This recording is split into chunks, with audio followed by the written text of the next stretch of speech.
Muchas gracias por la invitación, la atención que tuvimos ayer en el INE fue grandiosa, creo que da cuenta de unos buenos anfitriones. Jader me ha facilitado mucho el trabajo porque ya esbozó el camino, entonces yo voy a tratar de ir un poco más allá. Por más inteligencia que intenté hacerle ayer, que me contara qué era lo que iba a hablar, no me quiso decir nada, entonces no pude ajustar mi presentación con anterioridad. Entonces, bueno, compartimos como un eje estructurante de varios temas dados que venimos trabajando de manera mancomunada entre algunas organizaciones afrocolombianas e indígenas que confluyen a esta mesa que Jader pues, amablemente les ha compartido información, digamos, de la estrategia de comunicación y de incidencia que se está realizando para afrontar pues, todos los retos que tiene el próximo Censo Nacional de Población y Vivienda en Colombia, que está proyectado para mediados de 2016. Entonces, vamos a la slide número 3, por favor. Entonces, yo creo que es claro para todos los que estamos aquí y que es indispensable pues, que las comunidades indígenas y afrodescendientes pues, puedan conocer e incidir en la configuración del proyecto censal. Yo sé que esto, digamos, abre la caja de Pandora a nivel de los institutos de estadística, porque es como su más preciado joya la joya de la corona. ¿Cómo así que nos van a meter a hurgar dentro de la estructura de nuestro proyecto censal, donde se establecen las temáticas, los objetivos, los porqués, inclusive los objetivos instruccionales están allí? Entonces, que las comunidades estén pensando estas cosas, eso como que no está como muy bien visto, pero la experiencia que tenemos hasta ahora es que el desmitificar los asuntos técnicos, desmitificar estos asuntos, digamos, de estadísticos, y políticos y económicos contribuyen a que efectivamente esas intencionalidades de construcción de acciones afirmativas pues se concreten de una manera más fácil, ¿no? Porque una vez los actores sociales se comprometen con el accionar y ayudan en la construcción de estos lineamientos, pues ellos mismos salen a defenderlos y a buscar a que se concreten en la realidad. Entonces, yo sí los insto a que avancemos en la discusión en unos escenarios digamos, de confianza, de un respeto mínimo por el conocimiento experto del otro y de las autonomías para que de verdad se construyan unos proyectos censales y se hagan unos operativos para estos próximos censos, pues que efectivamente acoten esas dificultades que ya se han tenido en otros momentos, pero que sobre todo generen informaciones de calidad que puedan ser usadas para la construcción de política pública diferenciada y que acorta las brechas, esas brechas grandes que ya tenemos. No me puedo quedar sin decir algo que realmente me dejó un tanto triste en el año pasado, cuando tuve la oportunidad de pasar por el proyecto de formación de la CEPAL en demografía, y yo me atreví a abordar un tema bastante complejo en sí para los demógrafos. Son muy pocos los que les gusta ese tema, el tema de la mortalidad por causas. Y yo dije, bueno, pero ya es el momento de que construyamos una tabla de vida para las comunidades indígenas y afrocolombianas. Y me metí en ese berenjenal de construir una tabla de vida para comunidades afrocolombianas e indígenas. Y cuando tengo los primeros resultados, pues me sorprende verlo en los datos. Ya lo había visto en la realidad constante cuando uno recorre el país, pero cuando, por ejemplo, una comunidad, un niño indígena nace, tiene un 135% más probabilidad de morirse que cualquier otro niño que nace en el país. Entonces eso es una cosa escandalosa que nosotros no podemos a estas alturas del partido, digamos, permitirnos pasar por alto sin empezar a tomar las acciones que se corresponden desde lo técnico, lo político y en la cotidianidad de nuestras comunidades. Estamos dejando que nuestra gente se muera. Entonces, ustedes, las comunidades negras, tienen un poquito menos digamos, de incidencia en ese problema, pero no es menor las problemáticas que hay y son diferenciadas por regiones. Entonces, me metí en ese berenjenal, se aprendió mucho, se da uno muy duro contra estas realidades fácticas, pero yo creo que ya es la hora de que los movimientos se atrevan digamos, a hacer este tipo de ejercicios, sobre todo para que los temas tan centrales como estos se puedan poner en la agenda política y si las transformaciones necesarias se den. Con respecto a requerimientos de información, miren, una cosa clara que tiene el mundo indígena colombiano y que yo aspiro y he visto que muchas otras, en otras latitudes se viene trabajando, es ese vínculo tan fuerte con lo territorial. Entonces nuestros censos, nuestras herramientas de planificación deben tener ese componente territorial allí. Debe identificarse en los territorios indígenas donde habitan las personas, ya sea que estos territorios estén legalmente constituidos o no, ¿sí?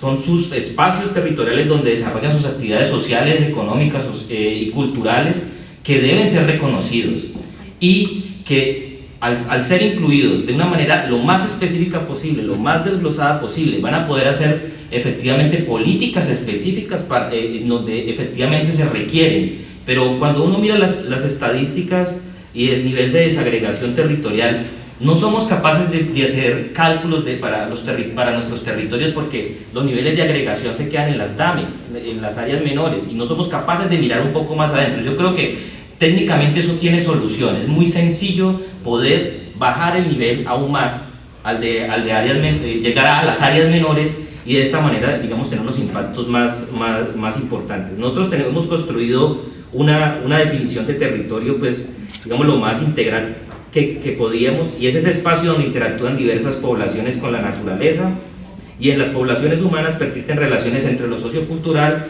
la organización económica, la organización política, las dinámicas demográficas, el espacio construido y el espacio espiritual.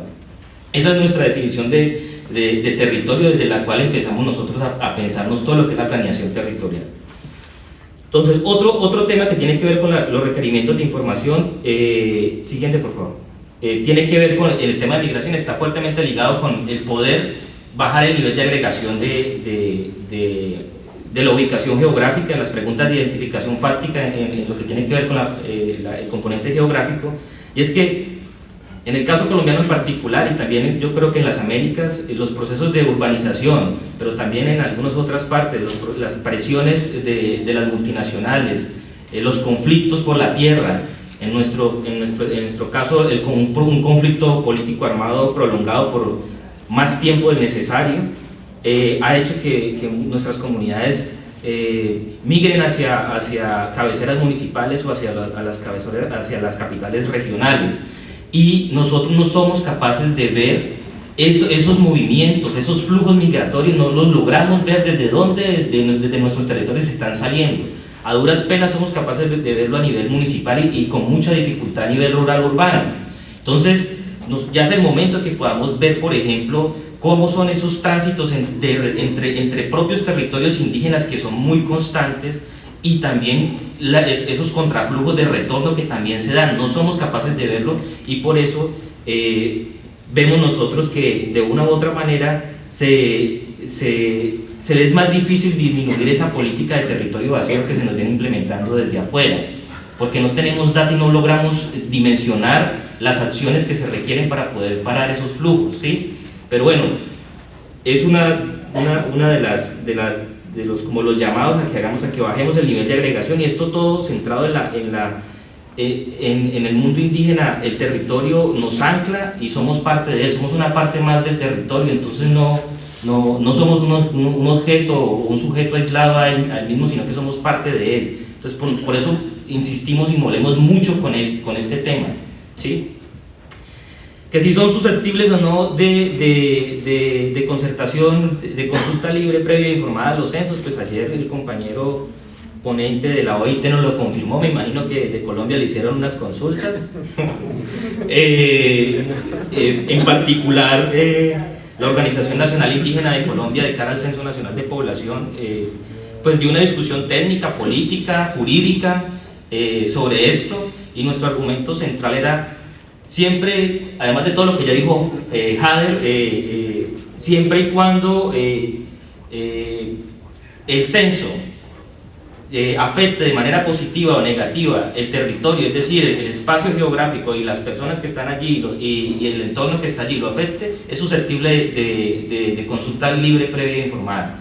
y en ese sentido logramos un acuerdo con el DANE y reconoció por primera vez con documento que firma el Ministerio del Interior, el Ministro del Interior, el director del DANE y nuestro representante legal, donde se comprometen a sacar adelante con una ruta metodológica la consulta. Pero miren, la consulta no es esa herramienta que frena las posibilidades de hacer las cosas y de pronto construir, digamos, ejercicios de lo administrativo o la planeación o el diseño de política pública. No, es un espacio donde se puede confluir los diferentes actores sociales a hablar de las cosas que le preocupan al uno y al otro y efectivamente a construir institucionalidad. Entonces muchos países ven la consulta previa como el palo en la rueda o el freno al desarrollo, cuando esto necesariamente no es así. Es un espacio legítimo, reconocido, que se requiere para que de verdad nos entendamos y empecemos a entender sobre todo las cosmovisiones, las diferentes formas de verlo.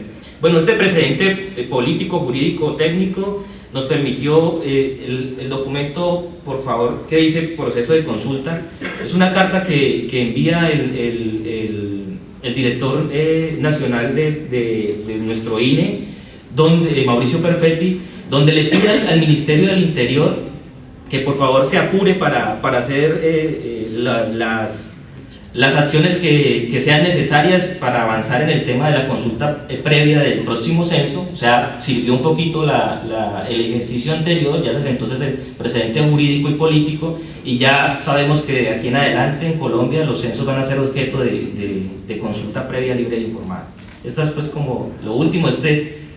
La tinta le está escurriendo porque es muy reciente este documento. Siguiente, por favor, en la presentación. Bueno,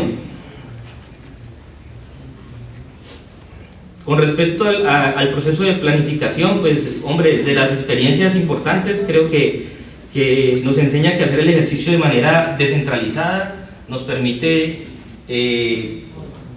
aprovechar ese conocimiento experto que tienen las personas, nuestros líderes y nuestras comunidades en territorio, y de esa manera, digamos, legitimar los procesos institucionales, pero en el caso de los censos nos garantizan en últimas una mejor calidad de la información, porque por ejemplo cuando hay temas que están ligados al habla de los entrevistados, pues se requiere efectivamente que los empadronadores como mínimo sean capaces de interpretar el formulario y hacérselo llegar a los entrevistados.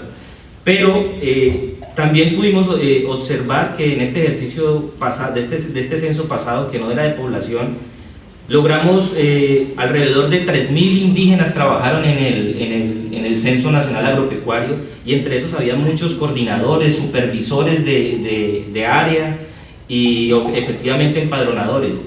Y yo creo que más comprometidos que las comunidades negras e indígenas en el ejercicio de recoger una buena calidad de información, porque es que lo que está en juego es la pervivencia en el territorio, y la gente estaba comprometida haciendo el ejercicio y se llegó donde nunca antes se había llegado. Entonces, y eso todo también en un ejercicio de hablar las cosas, de bueno, ¿cómo lo vamos a hacer? Entonces, antes, yo sé que ustedes ahorita aquí en Perú están en el proceso de actualización cartográfica, pues nosotros, y oí al señor jefe del instituto comentándonos que iban a hacer una actualización automática, ¿sí? Y yo le dije, ¿para qué automática si existen humanos? Hagámoslo con los humanos, hagámoslo con el conocimiento experto que tiene la gente. Miremos ejercicios participativos y herramientas como cartografía social. Eso sí, utilicemos la mejor cartografía que tengamos para hablar con la gente y ubicar dónde están esas poblaciones que todavía no sabemos dónde están.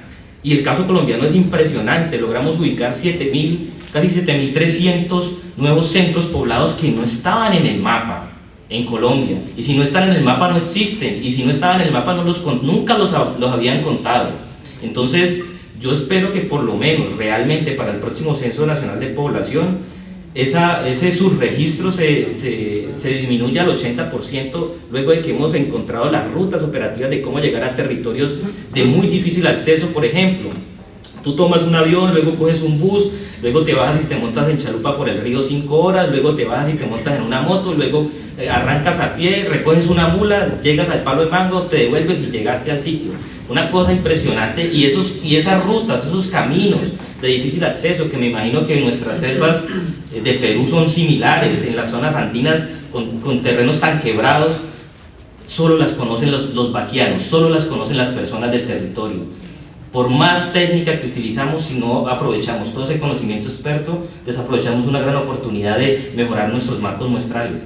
Entonces, ojo con eso, para nosotros ha sido muy importante este ejercicio. Siguiente, por favor. Ahí rápidamente podrán ver el mapa de algunos de las áreas territoriales que logramos identificar. Efectivamente, este es el ámbito territorial de la ONIC. La ONIC es la organización, digamos, más grande con respecto a indígenas en Colombia, pues abarca el 80% de la población indígena. Ahí no vemos, digamos, la parte de Amazonía y Guainía, Guaviare, porque pertenecen a otra organización que es la OPIAC, que es la que incide vean, la tarjeta roja, esto es muy duro así, que inciden en el Amazonas, pero bueno, sí se puede. Con respecto al proceso de sensibilización en concreto, hombre, los mensajes tienen que precisarse con las organizaciones, la construcción del texto, lo ideal es que sea el siguiente, por favor, que sea concertada con las comunidades y aprobada por ellas mismas, porque saben cómo entienden las cosas su gente. Es que de verdad planear desde el escritorio, y aunque yo soy un tecnócrata porque tengo formación en economía, luego de formación en ciencia política y luego de formación en demografía, y yo sé hablar el lenguaje técnico y todas estas cosas, pero no hay que planear desde el escritorio tanto, hay que ir más a terreno con la gente, hay que hablar con la gente, es mucho lo que uno aprende con ellos y hace cosas con ellos que finalmente tienen unos impactos mucho más significativos que quedarnos en el escritorio automatizando procesos. Entonces, ¿para qué la información? Siguiente, mire, yo no sé si salió todo. Hay un videoclip que me gustaría que miráramos, que fue construido en su totalidad con las comunidades. Los indígenas, la tierra es la vida misma. Necesitamos saber dónde y qué cultivamos, qué animales tenemos y cuáles son las labores que realizamos. Inicia el tercer Censo Nacional Agropecuario. Es el momento para planear mejor nuestro futuro. Pida que se realice en su territorio, acompáñelo y responda las preguntas con el compromiso que representa ser indígena. Ministerio de Agricultura y Desarrollo Rural, Departamento Administrativo Nacional de Estadística, DANE, prosperidad para todos. Para nosotros, no más. Gracias. La tierra es la vida misma. Mire, este mensaje fue muy pensado para que realmente llegara al imaginario colectivo de nuestra gente, y ese conocimiento experto, ¿quién lo tiene? La gente. Entonces la gente se comprometió cuando vio esto, te toca las fibras sensibles de las comunidades y más rápidamente responden de manera positiva a esta necesidad que se tiene, y en este caso el Censo Nacional Agropecuario era un cuestionario de más de 150 preguntas. Entonces mantener a la gente motivada no es tan fácil, y este tipo de ejercicios colaborativos entre la institucionalidad, hombre, fortalecen todos los procesos. Siguiente, ¿para qué la información? Mire, nosotros ya llegamos a la convicción de que el miedo a la data ya la perdimos hace mucho rato, y la información la estamos utilizando para la planeación del territorio y la defensa del territorio. Entonces, cuando uno analiza qué se entiende por planeación desde el mundo de afuera y lo compara con lo que se entiende por planeación con el mundo de adentro, con lo propio, pues las diferencias son bien marcadas. En el caso de lo indígena, el que aparezca esa palabra indígena allí, que se traduce como gente, es poner a la gente en el centro de la discusión de la planeación del territorio.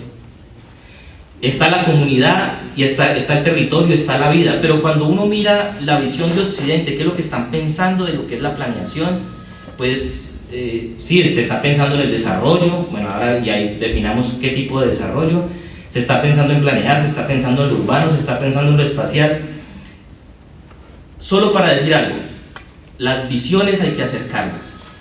La revisión, ese ejercicio que se hace allí es un ejercicio menor. Hemos tomado más de 60 planes de vida de las comunidades indígenas. Es una buena muestra yo creo que son más o menos unas 10.000 hojas que se revisaron y que producen esa información. Eso es lo que condensa o el sentir de todos estos documentos que están pensando en cómo se construye la territorialidad, y divergen, aunque tiene unos puntos de encuentro, con la visión del mundo de afuera, de Occidente, digamos, en una proporción muy importante. Si nosotros no hacemos hablar esos dos mundos, si no nos acercamos para poder avanzar en estos procesos, yo creo que los conflictos se van a intensificar cada vez más.